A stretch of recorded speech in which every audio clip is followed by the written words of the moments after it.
जिनको द्वारा इनके बच्चे विवाह में देरी हो रही है, तो जो सूत्र वैशाख महात्म सुनाए जा रहे हैं यह कर लेना। बढ़िया सी गोल मटोल बटुआ सी सीधी सादी सी बहुत सीधी सी आपके घर में पुत्र बहू चल करके आएगी।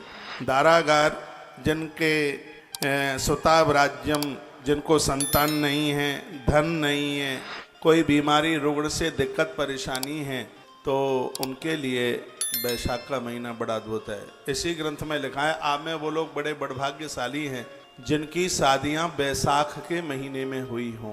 बैसाख मास के कन्यादान की भी बहुत बड़ी महिमा का वर्णन किया गया है। वो तो हो नहीं पाता है, नहीं तो जितनी भी शादियां हैं ये महात्म में पढ़ करके ऐसा लगता है उनकी शादी बैसाख में ही होनी चाहिए। जो इसमें जिस महात्म्य को जिसमें वर्णित किया गया है, ये जब ये सतयुग आरंभ हुआ, जिसको हम कृतयुग कहते हैं, सतयुग को प्रारंभ की तिथि सतयुग बैसाख शुक्ल पक्ष तृतीया को शुरू हुआ। अक्षय तृतीया जिसे कहते हैं। भगवान परशुराम जी का भी प्राकट्य अक्षय तृतीया को यानी बैसाख के महीने में हुआ। बद्रीनाथ भगवान का कपाट भी बैसाख के ही महीने में खुलता है। भगवान प्रभु श्री बांके बिहारी जी महाराज का चरण दर्शन भी बैसाख के ही महीने में होता है। तो यह ऐसी अद्भुत वैशाख मास की कथा, कृष्ण प्राप्ति कर्म सस्वत प्रेमानंद फल प्रदम। भगवान श्री कृष्ण की उनके ऊपर बड़ी अद्भुत कृपा होती है जो वैशाख महात्म में सुनते हैं। और मुझे बड़ा विस्तार पूर्वक पहली बार वैशाख महात्म में सुनाने का सौभाग्य प्राप्त हो रहा है। और मेरे सामने ये ग्रंथ का आप दर्ज कर लें, इसका नाम है स्कंद पुराण, और स्कंद पुराण का वैष्णव खंड है जिसमें वैशाख महात्म्य का वर्णन किया गया है।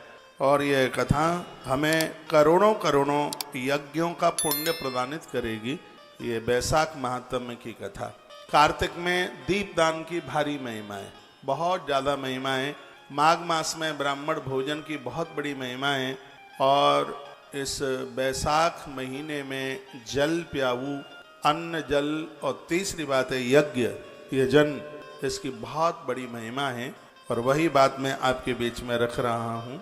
वर्णन किया गया है कि जो लोग वैशाख मास में सूर्य उदित होने से पहले स्नान कर लेते हैं, बहुत ध्यान से सुनिएगा, तो श्रीमद् भागवतम शास्त्रम उन लोगों को हर रोज प्रत्येक दिन भागवत कथा कराने का पुण्य प्राप्त होता है। जो इस वैशाख मास में सूर्य उदित होने से पहले स्नान कर लेते हैं। और ब्रह्मदेव पीपल देव की परिक्रमा, पीपल, इसी ग्रंथ में मैंने आरती में भी कुछ पंक्तियां मैंने चलते चलते ये पंक्तियां लिखी हैं। जब मैं लौट रहा था तो ये आरती बनाई हुई आरती है। ये दुनिया में किसी ने नहीं आरती गाई, गाएगा कहाँ से? बनाई मैंने भगवत कृपा से आज ही।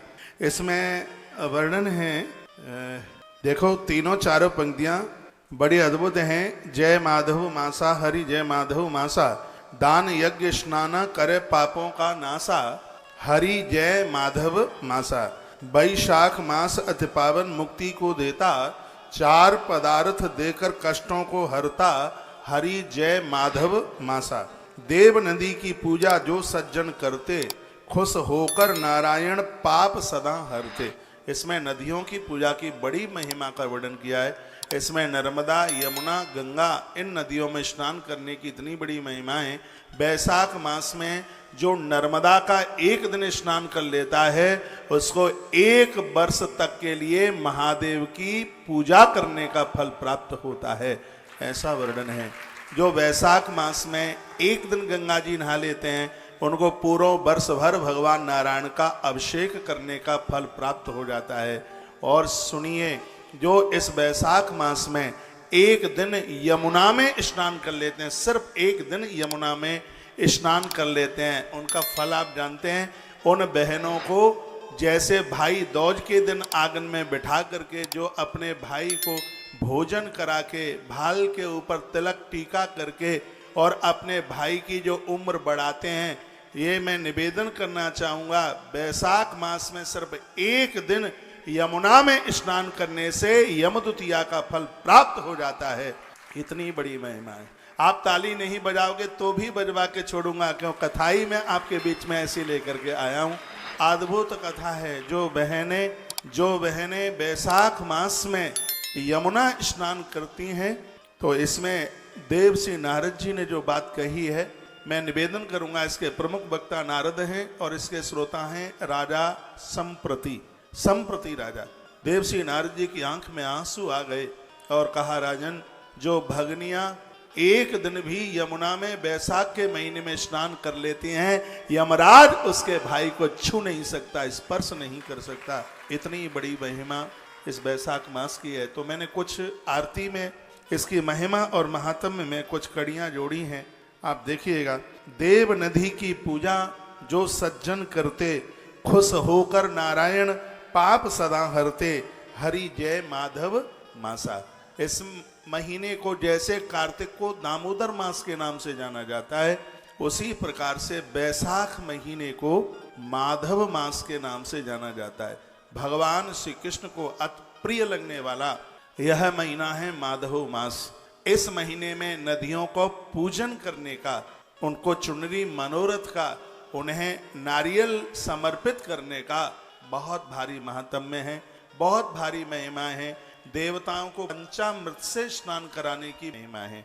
इसी बैसाख महात्म्य में पंचामृत की महिमा का वर्णन किया है। दूध, दही, घी और शहद और शक्कर से, बूरे से आप भगवान को स्नान कराते हैं तो उसका कितना बड़ा महात्म्य है।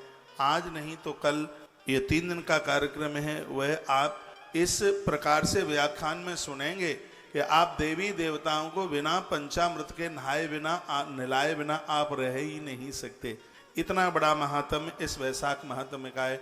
वैशाख महात्म्य में घर की नींव रखने पर, गृह प्रवेश करने पर, बेटी का कन्यादान करने पर, गौदान करने पर, पीपल के वृक्ष की परिक्रमा लगाने पर कितनी बड़ी महिमा है, जिसमें तराजू नहीं लगाया जा सकता। इतना बड़ा महात्म्य है। वैशाख